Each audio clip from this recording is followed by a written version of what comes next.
आप देख रहे हैं मिड कैप मंत्रा और बाजार में एक दायरे में कारोबार होते हुए, लेकिन अब बाजार अपने ऊपरी स्तरों से फिसलकर दिन के निचले स्तरों के आसपास आ चुका है। तो डेज लो पर मार्केट लाल निशान में निफ्टी ट्रेड करते हुए पिछले कुछ मिनटों के दौरान ही हमने वापस से 20-25 अंक नीचे निफ्टी स्लिप होते हुए देखा है, लेकिन अभी भी 18,650 के ऊपर टिका हुआ है। सिमिलर एक्शन आपको दिखाई देगा सेंसेक्स में भी और निफ्टी बैंक में भी, जहां पर लाल निशान में ही कारोबार हो रहा है। एक बार मिड कैप्स देखते हैं, क्योंकि मिड कैप्स आउट परफॉर्मेंस दिखा रहे थे और यहाँ पर देखिए स्ट्रेंथ अभी भी इंटैक्ट है। डेज हाई से थोड़ा सा नीचे जरूर आया है, लेकिन अभी भी 19 स्तरों के आसपास कारोबार करते हुए निफ्टी मिड कैप इंडेक्स 125 अंकों की बढ़त देखने को मिल रही है। स्मॉल कैप इंडेक्स में भी सुस्ती आज के सत्र में देखने को मिली है, लेकिन एक आउट परफॉर्मेंस आपको सिर्फ मिड कैप इंडेक्स में दिखाई देगी आज के सत्र में। एक बार देखते हैं ग्लोबल क्यूज कैसे हैं, उसके बाद बाजार की बड़ी बातें आपको बताएंगे। एनएससी स्टैट्स आप देखेंगे तो बराबरी का मुकाबला चल रहा है बढ़ने गिरने वाले स्टॉक्स का। 1490 स्टॉक्स बढ़ने वाले हैं, 1418 स्टॉक्स गिरकर कर रहे हैं कारोबार। क्यूज देखें इस समय के तो एशियन मार्केट्स आपको ज्यादातर लाल निशान में ही दिखाई देंगे। यूएस मार्केट्स में जो रैली थमती हुई दिखी, उसका इम्पैक्ट आप तमाम विदेशी बाजारों पर भी देख रहे हैं। निकेई नीचे है, हैंगसेंग आधा % नीचे है, शंघाई 1.5% नीचे है, सिर्फ एक कॉस्पी है जो हरे निशान में कर रहा है ट्रेड, और एक स्ट्रेट टाइम्स। तो ये दो बाजार है जो हरे निशान में कारोबार कर रहे हैं। अमेरिका के फ्यूचर्स सुस्ती दिखा रहे हैं, 18 अंक नीचे है डॉ फ्यूचर्स, और नेस्डेक का फ्यूचर 27 अंक नीचे है। तो यहाँ भी हल्के दबाव के साथ ही कारोबार, बहुत ज्यादा गिरावट नहीं है, लेकिन सुस्ती आप कह सकते हैं, नेगेटिव 22 देखने को मिल रहा है। तो अब तक हुआ क्या है भारतीय बाजार में, बाजार की बड़ी बातें आपके लिए लेकर आते हैं। एक दायरे में कारोबार होते हुए दिख रहा है भारतीय बाजारों में, फिलहाल दिन के निचले स्तरों पर आकर कर रहे हैं ट्रेड। निफ्टी अब 18,650 के ऊपर तो इंटैक्ट है, लेकिन डेज लो पर आकर ट्रेड कर रहा है। निफ्टी बैंक भी लेगार्ड आज के सेशन में 200 अंकों का दायरा निफ्टी बैंक में देखने को मिला है, लेकिन ये भी दिन के निचले स्तरों के आसपास कारोबार करते हुए, लेकिन 2 दिन की गिरावट के बाद मिड कैप्स चमके हैं और दिन की ऊंचाई के आसपास ही कारोबार कर रहे हैं मिड कैप स्टॉक्स। पॉकेट्स देखेंगे तो हेल्थ केयर स्पेस एक आउट परफॉर्मेंस दिखा रहा है। एफएमसीजी, ऑटो, फाइनेंशियल स्टॉक्स में तेजी है, शिपिंग स्टॉक्स तेजी दिखा रहे हैं आज के सेशन में। लेगार्ड्स कौन कौन सी पॉकेट्स, उसमें consumer durables, energy, realty stocks, ये थोड़े दबाव के साथ कारोबार कर रहे हैं। बहुत ज्यादा वीकनेस नहीं है, लेकिन बायस नेगेटिव है इन रेस्पेक्टिव पॉकेट्स का। हमारे साथ हैं मंत्री फेरमार्ट के अरुण कुमार मंत्री। अरुण नमस्कार, स्वागत है आपका। तो पहले तो बताइए क्या रहा है आपकी इंडेक्स पर, एक रेंज में कारोबार लेकिन बायस नेगेटिव, इसी तरीके का कारोबार रिमेनिंग सेशन के लिए भी एक्सपेक्ट करें? कोई ट्रेड ले इंडेक्स पर या छोड़ दें?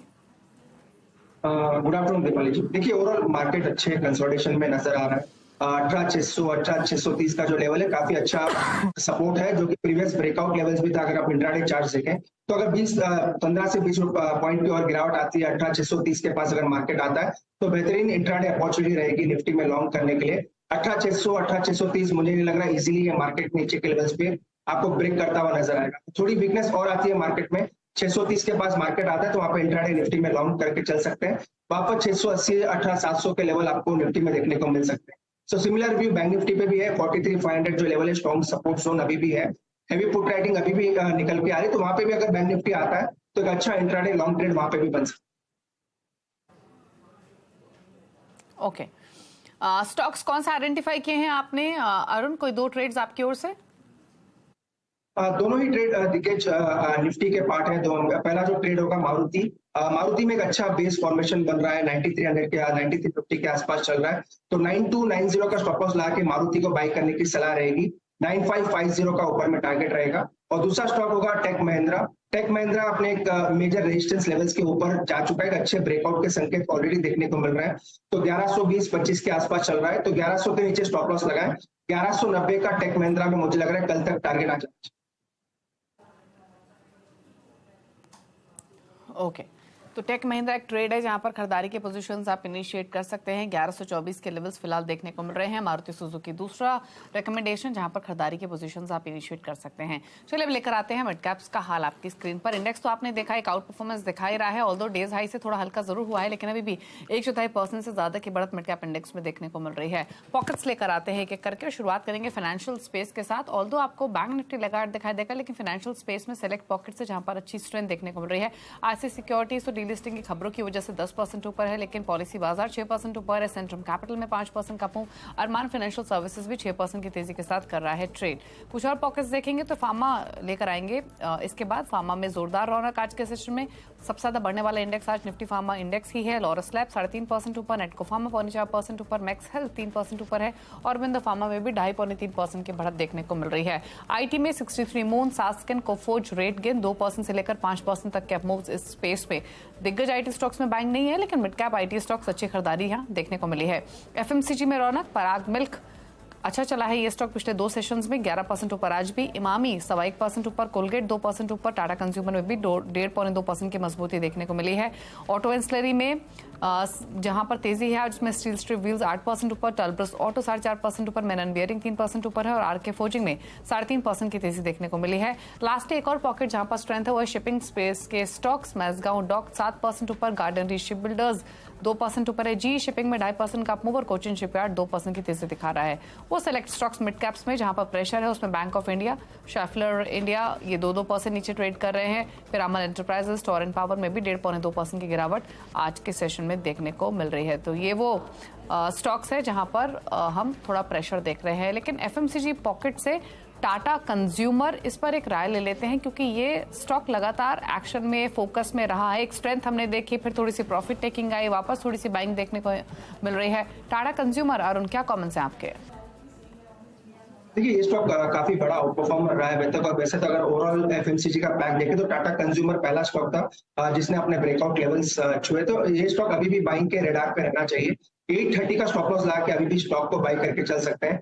जिस हिसाब से 2 दिन से वॉल्यूम्स हो रहे हैं, लॉन्ग पोजीशंस बन रहे हैं, मुझे लग रहा है 885 890 के लेवल्स स्टॉक में देखने को मिल सकते हैं। तो 850-55 के आसपास चल रहा है, करंट लेवल पे भी लॉन्ग करके चले, 830 का स्टॉप लॉस लगाएं और 890 से 900 के टारगेट्स में देखने को मिल सकते हैं। ओके तो यहाँ पर खरीदारी का ट्रेड ले सकते हैं। लेवल्स आपको बताए गए हैं। स्टॉक 855 के आसपास फिलहाल कारोबार करते हुए दिखाई दे रहा है। फार्मा में इनफैक्ट काफी स्टॉक्स आपको दिख जाएंगे जो स्ट्रेंथ दिखा रहे हैं। अभी हमने जिक्र किया ही औरोबिंदो फार्मा जैसे स्टॉक्स का, लेकिन उसके अलावा भी कई शेयर्स जो तेजी में कर रहे हैं ट्रेड। एक बार लेकर आते हैं सन फार्मा एडवांस यानी स्पार्क के स्टॉक को। ये 8% ऊपर है आज के सेशन में, जोरदार तेजी देखने को मिली है। लॉरस लैब जैसे स्टॉक्स तो हैं ही जो तेजी दिखा रहे हैं, लेकिन स्पार्क पर एक कॉमेंट ले लेते हैं। क्या सजेशन है इस शेयर पर डेज हाई पर होल्ड करते हुए? क्या व्यू अरुण? ये स्टॉक भी अगेन ओवरऑल फार्मा पैक के साथ काफी शानदार नजर आ रहा है। 205 के ऊपर अगर आप डेली चार्ट देखें तो 205 के ऊपर मेजर ब्रेकआउट देखने को मिला है।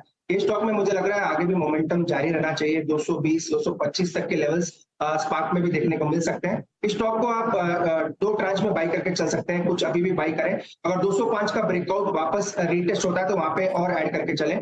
मुझे लग रहा है स्टॉक 220 225 के लेवल्स इसी हफ्ते में छू सकते हैं। ओके तो इसी हफ्ते में ये स्टॉक तेजी और दिखा सकता है। डिप्स मिले थोड़ी मोड़ी तो आप खरीदिए स्पार्क को। फिलहाल तो डेज हाई पर ही ट्रेड कर रहा है 209 के लेवल्स पर। कुछ और स्टॉक्स हैं इनफैक्ट जो रेडार पर आ रहे हैं, उन पर बात करेंगे आगे अरुण से, लेकिन उससे पहले चर्चा करते हैं एसबीआई कार्ड्स की, क्योंकि एसबीआई कार्ड्स के स्टॉक पर आज दबाव देखने को मिला है। दरअसल नोमुरा ने कंपनी की रेटिंग और लक्ष्य घटा दिया है। ब्रोकरेज हाउस को कंपनी के मुनाफे पर आगे दबाव की आशंका है।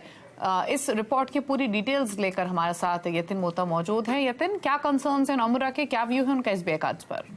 देखिए आज एसबीआई कार्ड का जो स्टॉक है वो थोड़ी कमजोरी के साथ ट्रेड कर रहा है, क्योंकि नोमुरा ने यहां शेयर को डाउनग्रेड कर दिया। टारगेट शार्पली कार्ड के 700 रुपए कर दिया है, जो पहले 1030 था। तो लगभग 30% का टारगेट प्राइस कट नोमुरा ने इस पर्टिकुलर काउंटर पे किया है। इनको लगता है कि जो प्रॉफिटेबिलिटी है वो प्रेशर में रहेगी, क्योंकि कंपनी के क्रेडिट कॉस्ट जो है वो वहां आपको प्रेशर दिखाई पड़ रहा है। ग्रोथ मॉडरेट हो रही है और एसबीआई कार्ड्स का मार्केट शेयर भी लूज हो रहा है। तो इस परिस्थिति में शायद अर्निंग्स ग्रोथ पे दिक्कत आए। जो इनका पहले का व्यू था उससे डिफर करके इन्होंने ये आज अपनी नई रिपोर्ट में लिखा है। इनको ये भी लिखा है कि जो कंज्यूमर सेगमेंट्स है यहाँ लैंडस्केप चेंज हो रहा है। डिजिटल पेमेंट साइड पे भी कार्ड का प्रेफरेंस कम हो रहा है, क्योंकि यूपीआई जैसे सेगमेंट से आपको कॉम्पिटिटिवनेस स्टिफ होती हुई दिखाई पड़ रही है। तो इस पर्टिकुलर थीम की वजह से नोमुरा को लगता है कि यहाँ से आपको एसबीआई कार्ड्स बेच के चलना चाहिए और शायद यहाँ से भी थोड़ा बहुत प्रेशर बनता रहे, क्योंकि मार्केट प्राइस से यहाँ से नोमुरा को लगता है 20% की भी डाउनसाइड हो सकती है। ओके, शुक्रिया यतिन आपका ये डिटेल्स बताने के लिए। तो थोड़े से कंसर्न्स आगे जाते हुए प्रॉफिटेबिलिटी पर कंपनी के, इसीलिए नोमुरा ने टारगेट यहां पर डिक्रीज किए हैं। स्टॉक हल्के दबाव के साथ कारोबार करते हुए 840 के लेवल्स पर, लेकिन एक दायरे में ट्रेड करता हुआ फिलहाल दिखाई दे रहा है। आगे बढ़ेंगे, खबर आपको बताते हैं 1.5 करोड़ रुपए से ज्यादा सालाना टर्नओवर वाले जीएसटी कारोबारियों के लिए अगले साल से ई इनवॉइसिंग अनिवार्य हो सकती है। सूत्रों के मुताबिक अगली जीएसटी काउंसिल की मीटिंग में ई इनवॉइसिंग को लागू करने पर चर्चा हो सकती है। इसी खबर पर और डिटेल्स के साथ आलोक प्रियदर्शी हमारे साथ मौजूद हैं। आलोक, बताइए क्या डिटेल्स हैं? बिल्कुल, देखिए जो 11 जुलाई को जीएसटी काउंसिल की अहम बैठक होने वाली है, इसमें कंप्लायंस के मोर्चे पर बड़ी खबर आ सकती है और ये खबर हो सकती है 1.5 करोड़ से 5 करोड़ वाले जो सालाना टर्नओवर वाले कारोबारी हैं उनके लिए ई इनवॉइसिंग अगले साल से लागू हो सकता है। जो हमें सीएनबीसी आवाज को सूत्रों से जानकारी मिली कि सरकार इसे अगले साल 1 जनवरी से लागू करने की योजना बना रही है, जिसके तहत जो 1.5 करोड़ से 5 करोड़ के बीच वाले कारोबारी होंगे उन पर ई इनवॉइसिंग जरूरी हो जाएगा। अभी तक बता दूं जो अपडेट है 5 करोड़ से ऊपर वाले जितने भी कारोबारी हैं उनके लिए जो डेडलाइन तय की गई है वो 1 अगस्त तय की गई है, यानी कि इसी साल 1 अगस्त से उनके ऊपर ई इनवॉइसिंग लागू होना है। जो सरकार के मुताबिक इसमें 3 महीने के लिए एक उसको असेसमेंट किया जाएगा, उसके बाद इसको पूरी तरह से इंप्लीमेंट हो जाएगा। लेकिन अब सरकार ने जो थ्रेशोल्ड है और नीचे घटाने का प्लान किया है, 1.5 करोड़ तक लाने का इसका प्लान है। और इसका मतलब ये होगा कि तो तमाम कारोबारी हैं, लगभग 80 to 90% कारोबारी हैं, वो इसमें शामिल हो जाएंगे और इसकी वजह से एक तरह से कंप्लायंस में काफी बढ़ोतरी होगी। अभी तक बता दूं जो डेटा है, अभी जो 6 आईआरपी यानी इनवॉइस रजिस्ट्रेशन पोर्टल हैं उसके जरिए सालाना हर महीने तकरीबन 18 करोड़ ई इनवॉइस जनरेट हो रहे हैं और रोजाना औसतन ये 60 लाख के आसपास जनरेट हो रहे हैं। तो सरकार का टारगेट ये है कि इसे पूरा 100% इसको कवर करना है और इसके लिए एडिशनल 4 आईआरपी यानी कि इनवॉइस रजिस्ट्रेशन पोर्टल और सरकार डिप्लॉय करने की योजना बना रही है। ओके, शुक्रिया आलोक आपका डिटेल्स बताने के लिए। तो जीएसटी ट्रेडर्स के लिए स्पेशली ये बड़ी खबर, जहां पर 5 करोड़ से ज़्यादा का अगर आपका टर्नओवर है तो 1 अगस्त से ये पूरी प्रक्रिया लागू हो जाएगी और ये पूरा डिसीजन जो है वो 11 जुलाई की जीएसटी काउंसिल की मीटिंग में हो सकता है। रुकना इसी के साथ एक ब्रेक के लिए, ब्रेक के उस पर कुछ और स्टॉक्स पर चर्चा, साथ ही खिलाड़ी नंबर 1 का